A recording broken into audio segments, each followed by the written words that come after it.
No, no, that's good. Oh, are you starting now? All right. All right, everyone. Hi. So the My Place page should be available, and there's also a channel on Mattermost if you have questions you need to ask. And on that channel on Mattermost, you can find a link to the repository with all of the where we will upload all of the lectures as we go along. You can see that there's already a lot bit of content. So there's something in coursework. It's just a simple file that's self-contained. And if you manage to compile it using the Makefile, it means everything is installed correctly. And you should get an executable that asks you for your name and then shows you a random string. Because the latest version of the standard library has facilities for generating random values. So that's a way to test that you have actually the correct version of the standard library. Right, so as I said, the lecture notes are also in there, so I'm going to start by cloning this. So if you have your GitHub SSH key ready, you can, it's a bit of a noise tool. Oh, it's advanced functional programming, and hopefully should have landed now, and we can go into lectures and find yesterday's. Oh, not these two.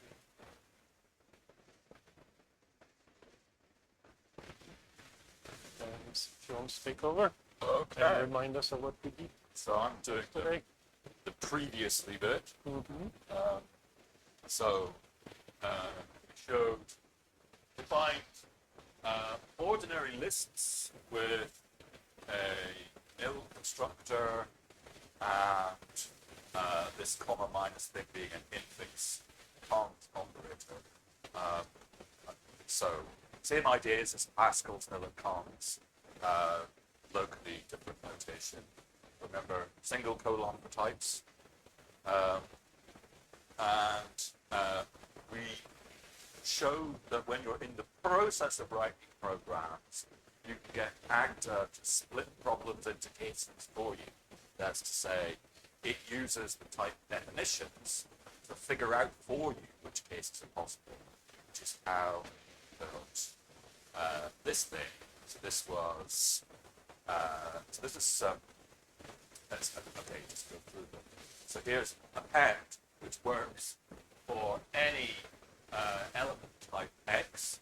And remember, the curly braces mean this piece of information is usually hidden. So we're saying the element type is something we're used to hide. We're going to take two input lists, give an output list. Guess what? See, this is good old-fashioned concatenation. And we wrote Zap zipping application, which takes a list of functions and a list of inputs and gives you a list of outputs by applying the first function to the first input, the second function to the second input, so on. And here my curly braces contain an S and a T. That's two separate variables, no comma in between them, just spaces saying there are two input parameters, S and T. They're both types, and they're parameterizing. They're the input and output types. Okay, and then when we did the mechanical case splitting, once again we got all four possibilities of nil and cons in both places. And we kind of liked nil-nil. We wanted to put no functions in, no inputs in, no outputs out.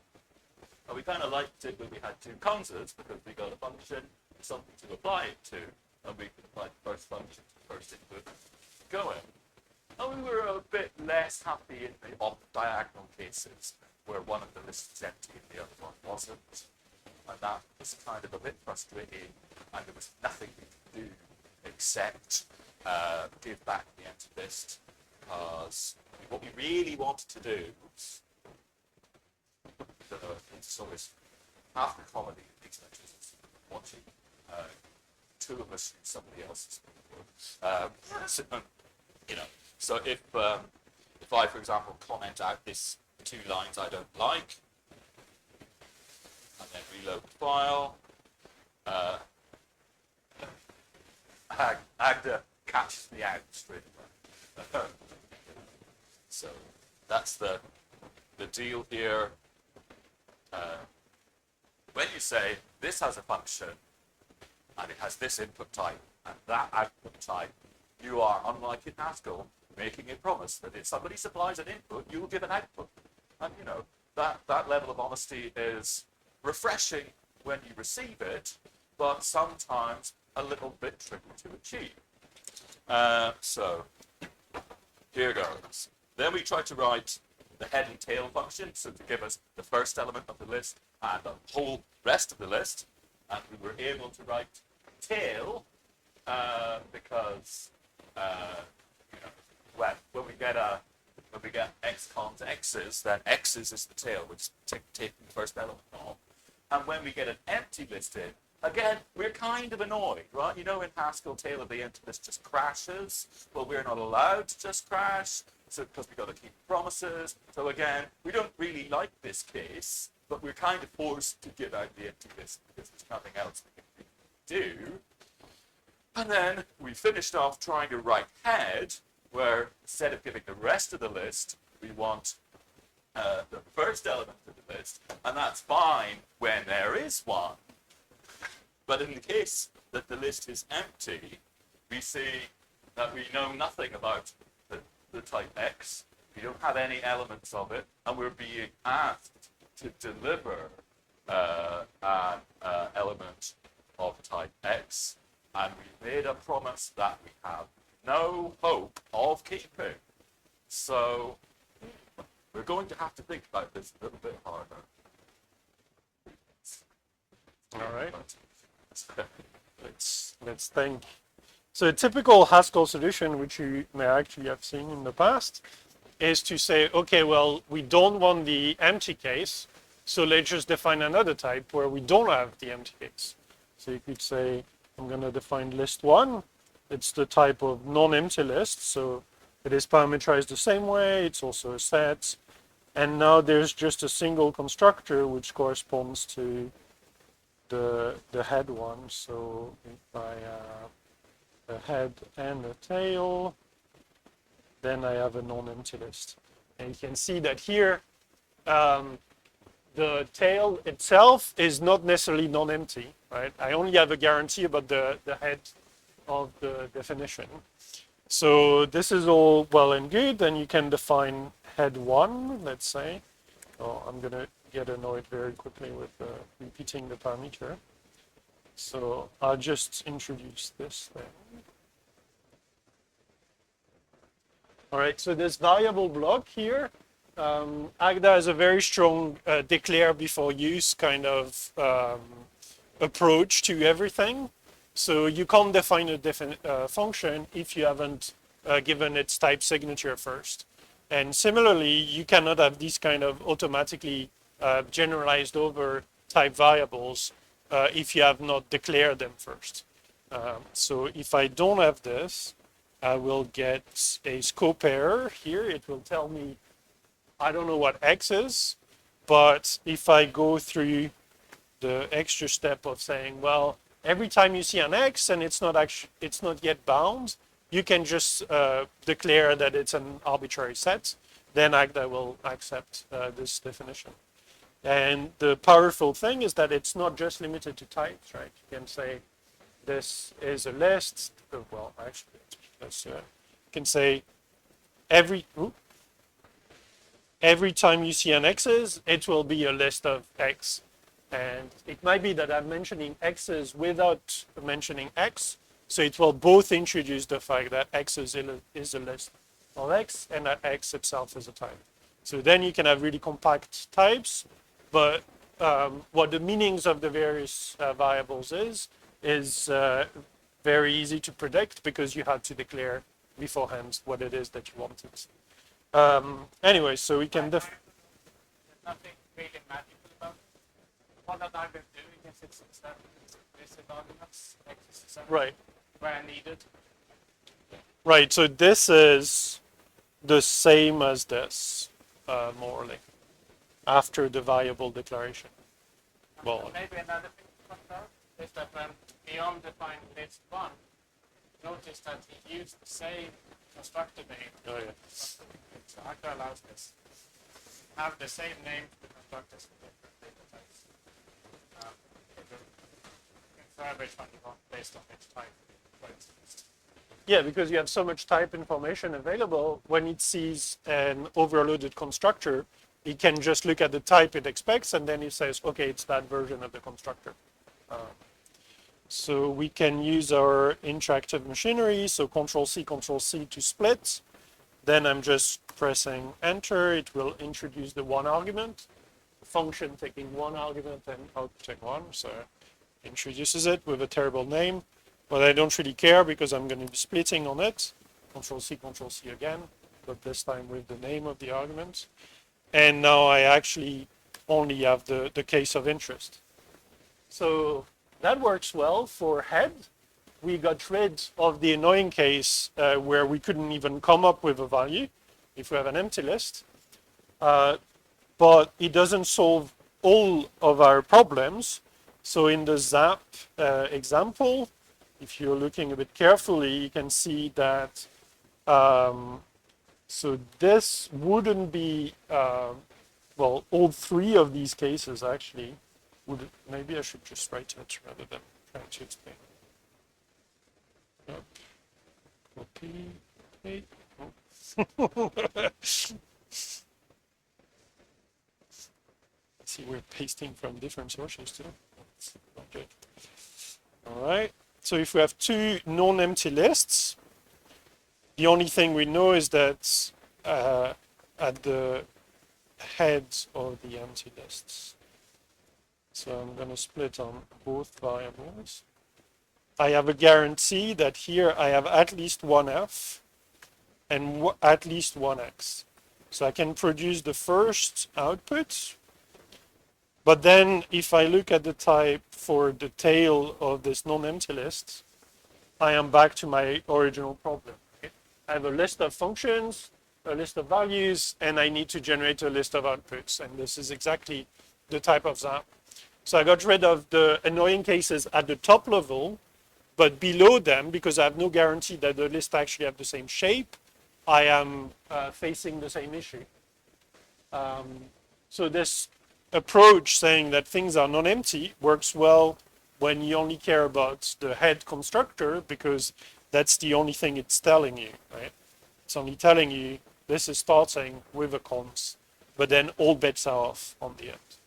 So the idea is to going to the idea is that we're going to try to enforce a stronger invariant that describes exactly what the shape of the list is.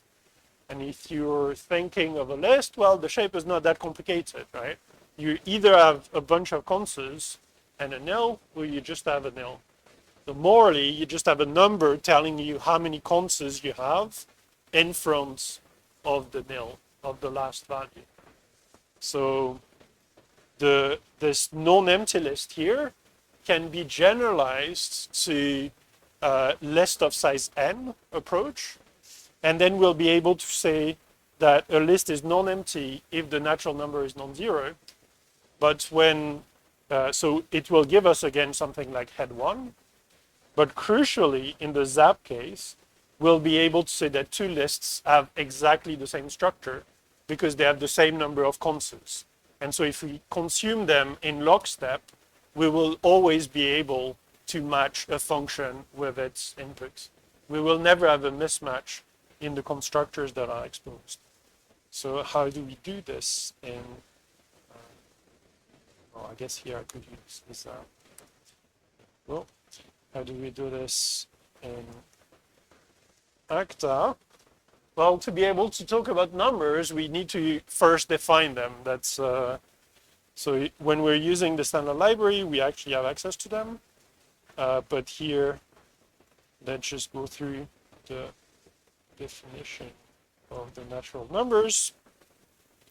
So I'm defining a new type called nat, it has two constructors. You have 0, which tells you that you have the smallest natural number, or you have a successor of an existing natural number. So if this natural number is the representation of 3, then you have 4. When you put a successor on top, you put another one, you get 5, etc. So I can show you an example. So this is how you would write 3. Okay. So it's a bit wordy, but the idea is that we're not going to be writing these numbers ourselves. We're just going to use them in the types to decorate values and state some more precise invariants. This definition here is using an underscore because I don't care about it. It's just an example. So if you want to have throwaway definitions, which are essentially unit tests, you can always use underscore, and it will not pollute the namespace. So these will be thrown away, as it were. Okay, so now I have my natural numbers. I can count from 0 up to however I want, however high I want. And so the idea now is to explain what it means to have a list of a given size. So the type is a little bit more complicated. We're starting the same way. We have a parameter, which is a type. It's telling us the type of elements that are stored in the list. And then instead of defining just a type, we're going to define what we call a family of types. So for every natural number, it will give us exactly one type. So instead of generating just a single type, we're generating an infinite number of them, one for each natural number. And if you actually think a little bit about lists, the original definition of lists, it's not that strange. So here we are also sort of defining an infinite number of types, right? For every x a type, we're giving you the list of value, the list that contains values of type x. So it's the same sort of mechanism, except that here x was constant throughout the definition. But now, because we're going to be talking about what it means for a list to have length, a given natural number, it will vary, because the empty lists, yeah, that works. The empty list, so it's a list, can contain values of type x, and it will have size 0, because there are no elements whatsoever. And then we can define a constructor. And so here, that's where it gets a bit tricky, I guess, because you need to sort of think backwards, right? So in Haskell, when you're defining the length of a list, you're saying, well, if it's a cons, it's going to be 1 plus the length of the tail. So here, thinking backwards, you're saying if the tail has length n, then the overall list with the cons at the front will have length suc n. So 1 plus n. And of course, n is in bounds. I'm going to be sneaky and say m and p's are typical names for natural numbers. You want to write some functions over it? The way I think of this constructor is that the way I think of this constructor is that I should be allowed to cons any element or any list, right? So I want to keep this excess completely arbitrary. So it has element type x, and it has length n for any element. I'm not going to constrain what I'm allowed to cons onto. So it's kind of coming in with its own length n, and then here I have to put what should be the length of the output. And there should be one more because I'm thinking continuity. So that's how I think of it. This way of thinking backwards is what I'm thinking. Okay. So let's see if we can write, what should we do? The head function.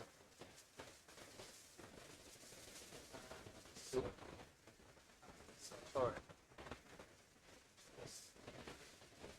Okay, so I'm just going to do a capital M at the end of it, because because you are allowed to overload constructor names, but you're not allowed to overload function names.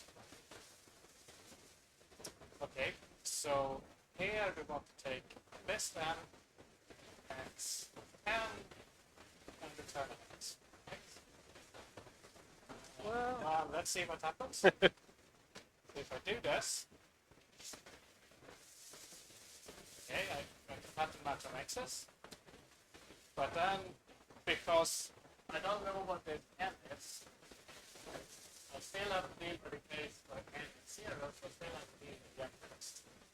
So we haven't really gained anything. So again, in this case, we are happy, we can just return x, but in this case, we can't gain. So how should we change this? Well, now we have the language actually express what we actually want. It's before we were saying, you give me a list, and I'm going to try and give you an element. And that was too much to promise. But now we can be more precise, and we can say, well, I'm not going to be able to give you a list of every n, but if I have a list which has a non-zero length, then I should be able to give that. And what does non-zero mean? Well, a natural number is either 0 or a successor of something. So to say that it's non-zero is just to say that it's a successor of something. That's the only case. If I change this to say, well, a list of length n plus 1 plus an n, then I can put it in.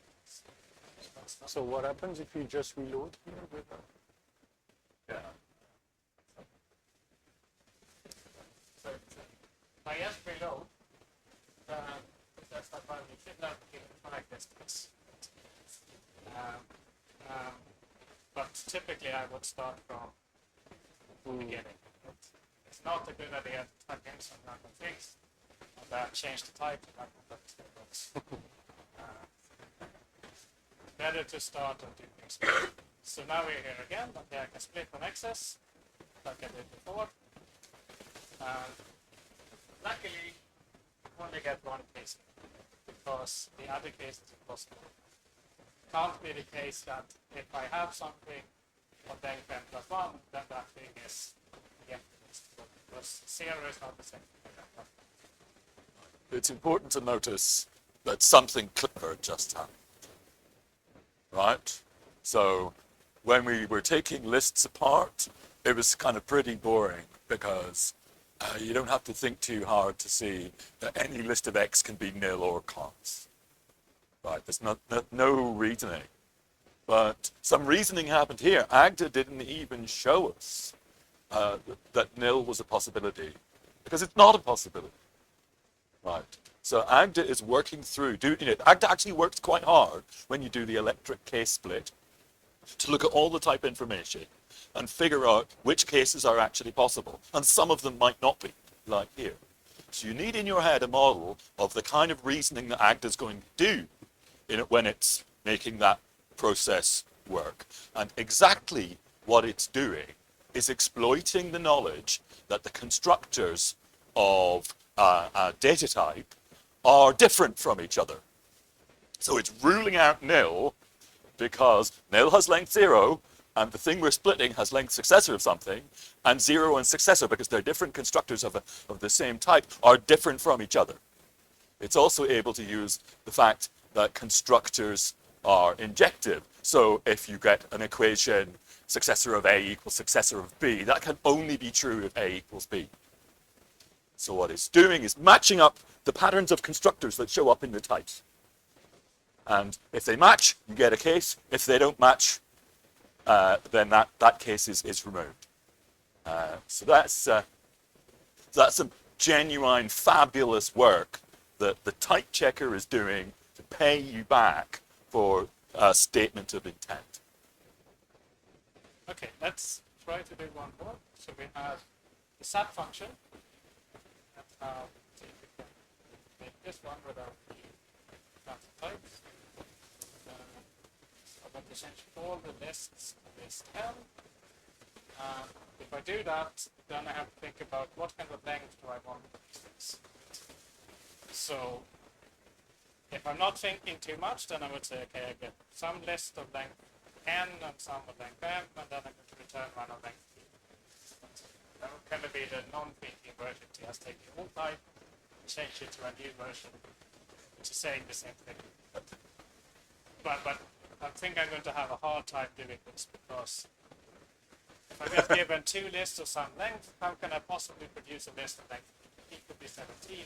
I can get two empty lists, in which case I'm exactly in the problem we had before.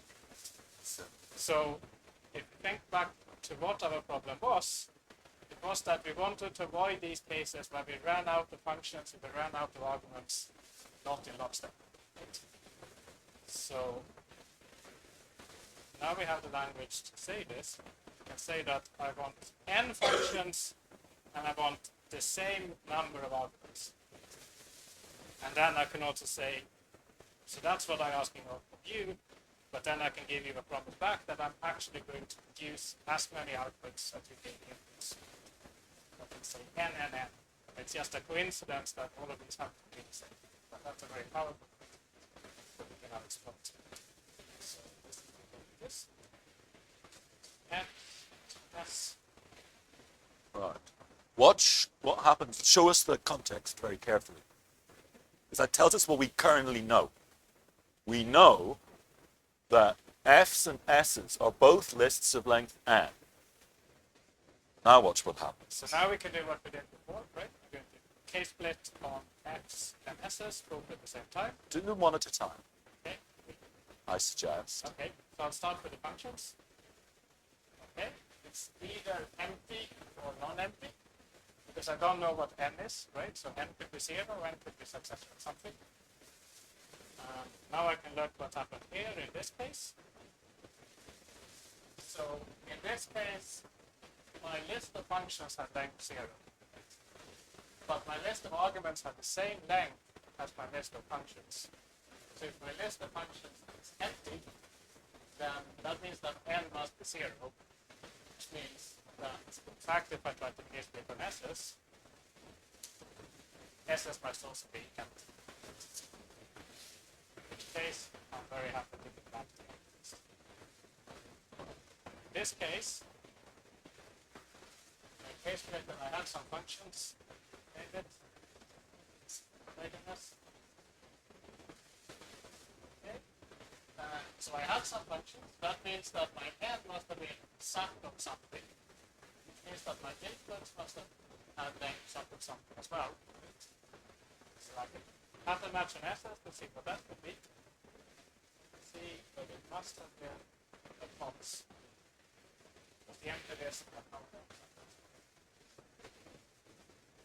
I have to use something that does like count plus 1. So there's another command that is handy sometimes, which is Control C, Control R, or refine, which means if there's only one thing that fits at the goal, then let's put that in and put question mark for everything else. This is the same thing as a question.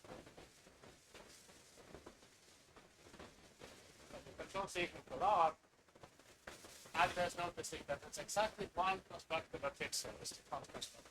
It's going to say, okay, it becomes of something and something. So Auto will try to put in any old garbage. Yeah, so Auto will try to put in any old garbage, so Control C, Control A, but Refine will only actually take a step if the solution is unique.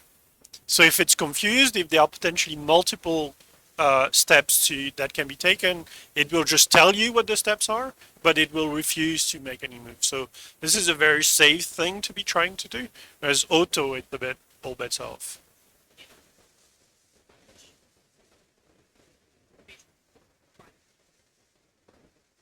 It's a free hit, yeah. I mean, it's not always elegant, but it's never wrong. Okay, so Fred's gonna tidy that up. Finish this up. So here I have to use T, but I mean now we basically have to take the mill and front plus. So I want this to be plus. Here, try an Auto. You might remember from last time that we tried an Auto here and it didn't work, right? So it was giving us too many different answers. So maybe you want the input list, maybe you don't want the input list. But this time, we do that. Indeed, for the entire whole, actually. Yeah. Okay, let me just do this one. I'll just list all of the options. I don't know why I get the flags, but you see that there's only one possible thing that works in a moment. Whereas before we had 12 different types. They were all wrong. Yes. So we have made the type of the size, which also means that we have cut down the search space. It's easier to find something that actually does what it wants. So there are a couple of things to say here. One is a whole new thing just happened in the course of writing this program, which you're not used to yet and might get used to, which is that when we looked at one of the inputs to Zap, the type of the other one changed. It got more specific because we learned something about the types of other things by looking at something else. Right? That's the thing. The dependently typed programming languages actually learn more about stuff when you make your program do tests. And that's kind of cool. The other thing you should notice, as we've just seen here, is that if you want to get good at shooting fish in a barrel, it's not really all that helpful to practice with the gun. Instead, get better with the barrel. Connor, do you want to do I could do a pound. run an experiment?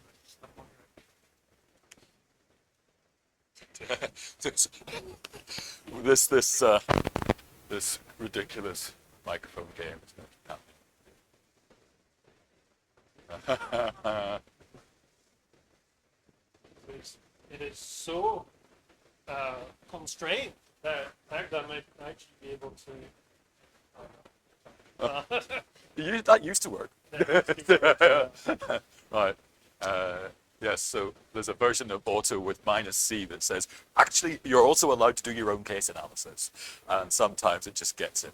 Except that, yeah, so this is long before ChatGPT could do this stuff. It's just, ChatGPT is basically just recognizing some familiar words, whereas Agda's actually deducing what the program has to be, given what type it has. Okay, anyway, let's... what just happened? I keep... am I? Yeah. So we want to get back to that. Right. So we want to write, I guess we'll follow the name conventions. Append for these lists. So I'll write the old type and then I'll add stuff to it.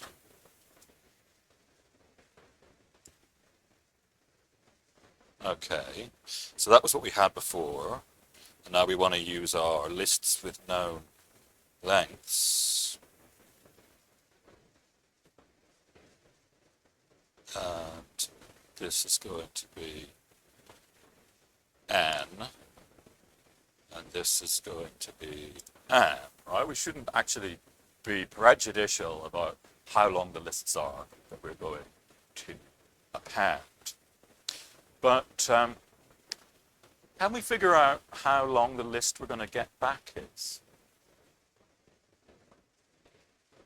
What would you like to go here? Actually,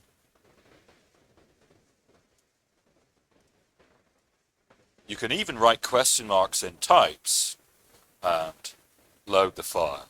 And there we are. We're currently in the middle of trying to figure out the rest of this type, but we can already start writing the program. You know, I'm even allowed to do that. You know.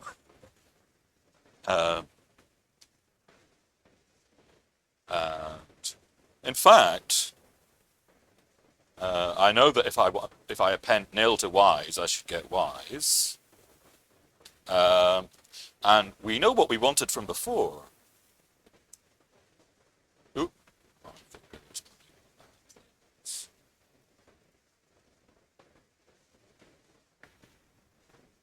Right.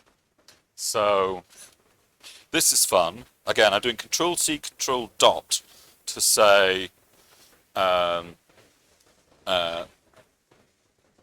yes, that's fair. It's still, Now, unfortunately, we're being bitten by using the same constructor name with multiple data. yeah, it doesn't. So No, I we're not. can't figure out what the type of this is because it doesn't know which constructor it is. But yeah, so these things don't quite fit yet because we haven't come off the fence about how long this output list ought to be. But does anyone have any suggestions? How long would you like it to be? Yeah, I'd quite like it to be n plus m. We haven't defined plus yet, but you know, that will take not very long because we're not Bertrand Russell and Alfred Whitehead. I'm going to call addition for natural numbers plus m.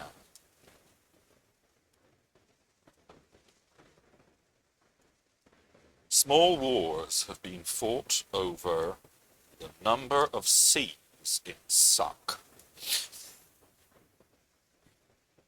But I think all three of us are on the same side.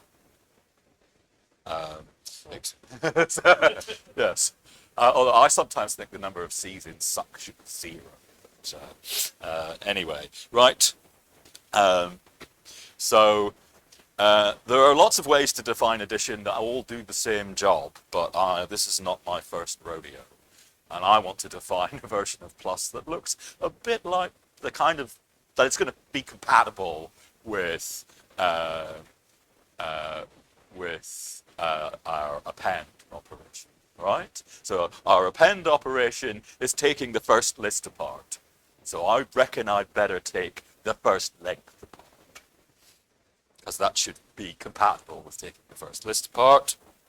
So I split into 0 and successor, and then here I'm going to give back m, and here I'm going to give back successor of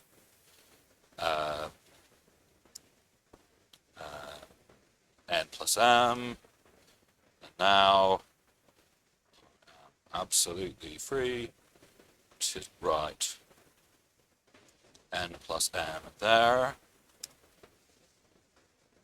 and now that fits, and that's still overloaded, but it nonetheless goes in a hole. So that's nice to be able to make that detailed a promise about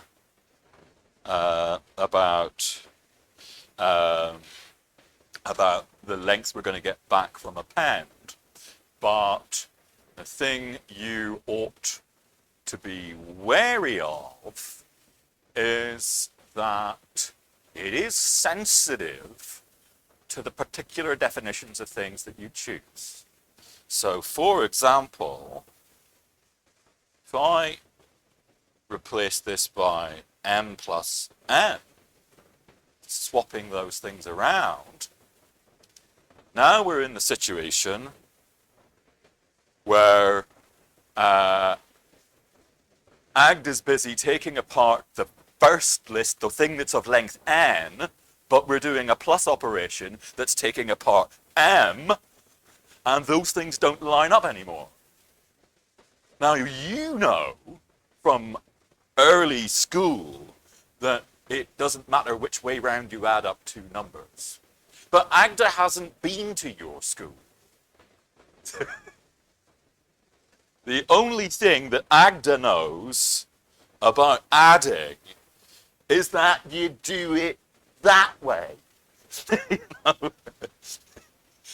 So be prepared to put up with the fact that, you know, Agda's not going to do clever algebra for you. It doesn't know half the stuff that you learned in high school. All it knows is how to take the definitions you've given and run them. And that means you have to be sometimes quite careful about how you craft them. we will show you how to work around these things. It's will be very limiting if you have to make everything line up exactly all the time. So there are ways to fix up things that are Yes. and that's part of the art of Yes. Yes. It's not that Agda can't be persuaded that adding up works the same way both ways round. It's just that it doesn't wake up in the morning knowing that. How are we doing? Oof. Ooh. Do you want to do that? Or we haven't got pairing yet, but maybe we could get pairing. Oh, yeah, let's do pairing quickly. So, what does it mean to have two things?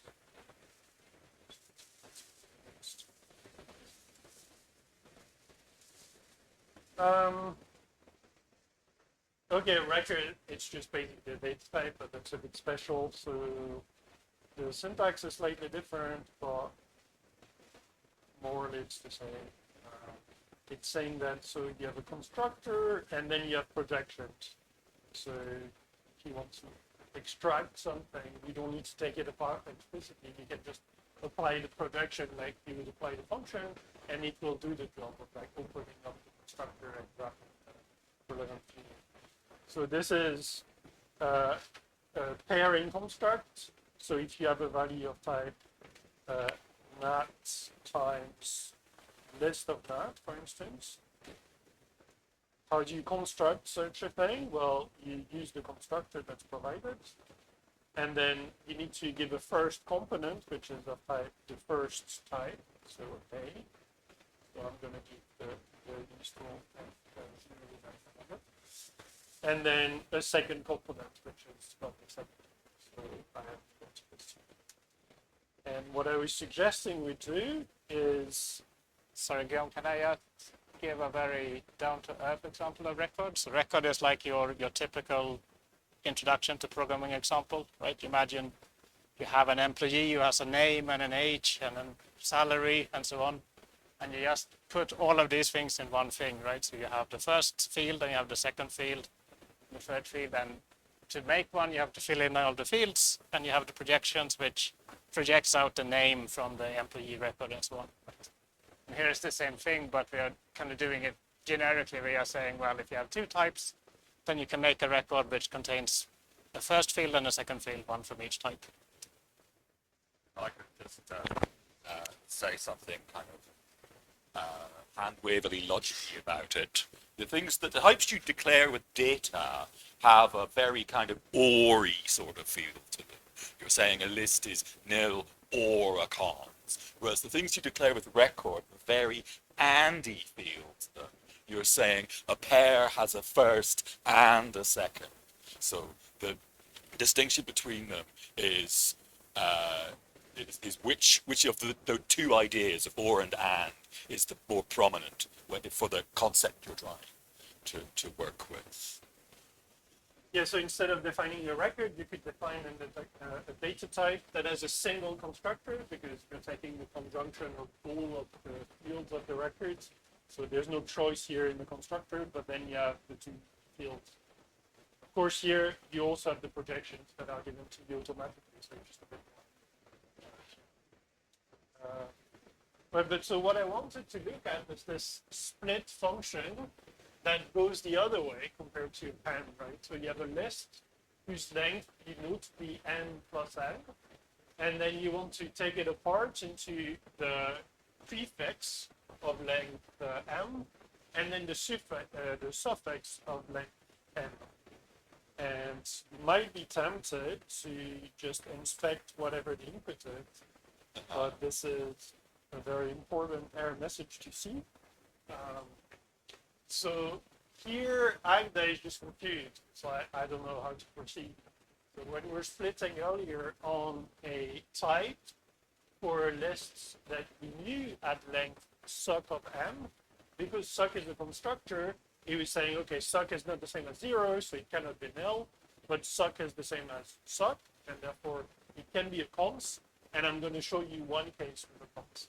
The problem here is that we have a function, it's not a constructor, and so to be able to determine whether 0 is potentially m plus n, or some n and some n, Agda, we need to somehow be able to run the function backwards, to be able to see that this is only possible if both of them are 0.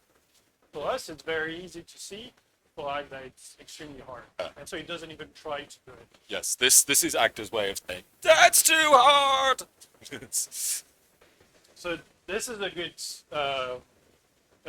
indication that that's the wrong route. So sometimes, okay, you can sort of change the type a little bit so that you get to do these splits. But here, the idea, if you're thinking a little bit, right, even if you knew whether the input list was a nil or a cons, well, for a nil, it would define that prefix and suffix are both empty. It's the only way for the overall list to be empty. But if it's non-empty, it wouldn't tell you whether the head needs to go to the left or to the right. Are you taking an empty prefix or a non-empty one? That's the important question. Yeah. So the interesting splitting step here is actually on the length of the prefix, because this is what is going to tell you whether you still need to be grabbing extra elements or whether you're done and you can just return the empty prefix and then everything at the end. Yeah. If you think about it, right, if the input has length 5, that list of length 5 doesn't know whether you want 2 and 3 or 4 and 1. Yeah. You have to look at the number to see how many, where to chop the list.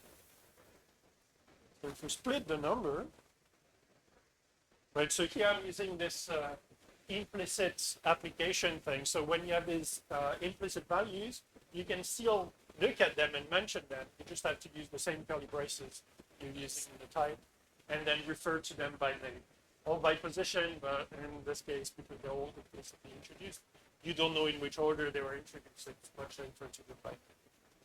Okay, so if the prefix you want as length 0, you can look at the type here. So you're going to need to return an empty list and a list of size n. It's inconvenient, you have a list of size n in the context because 0 plus n is equal to that. So this should be auto, yes. And in the other case, well, you have a non-empty list as an argument because you saw that m at the shape successor of something. And because successor of something plus n becomes successor on the outside and the addition on the inside, this thing bubbled out. So you should be able to k-split on the x's. It gives you a value. And now the idea is that you want to return this value constant from something. And something first.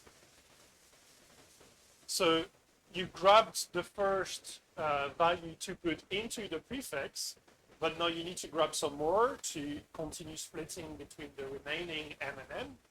So you're going to perform the recursive call. So this gives you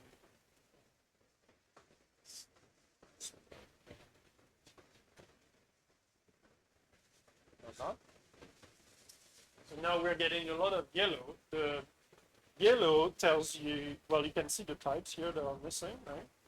The values that are missing. And that's exactly the same problem, right? We know that x's needs to have the shape m plus n for some m and some n, but there's no way to infer it just from the recursive call.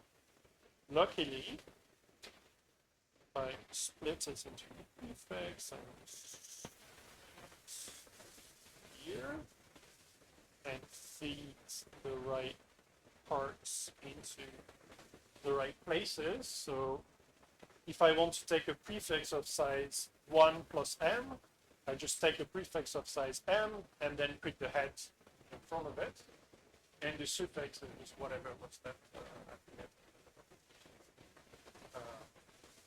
And So because of the way these are used, there's not enough information for Agda to propagate back into the recursive call that the M and the N can do. So there's really this sort of action at a distance, right? The way you're using a value gives you information about its type, which itself may be used to resolve some of the implicit arguments that are in the distant call. We should probably stop, but yes, things to learn here, right? The yellow background is Agda's way of saying that your program is suspicious. And, the brown background means Agda is saying that your program is rather worse.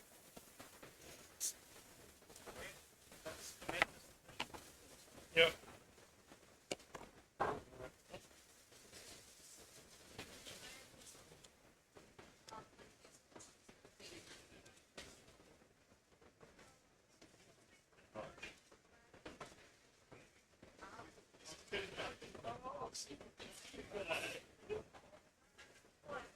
Had you quickly, Max?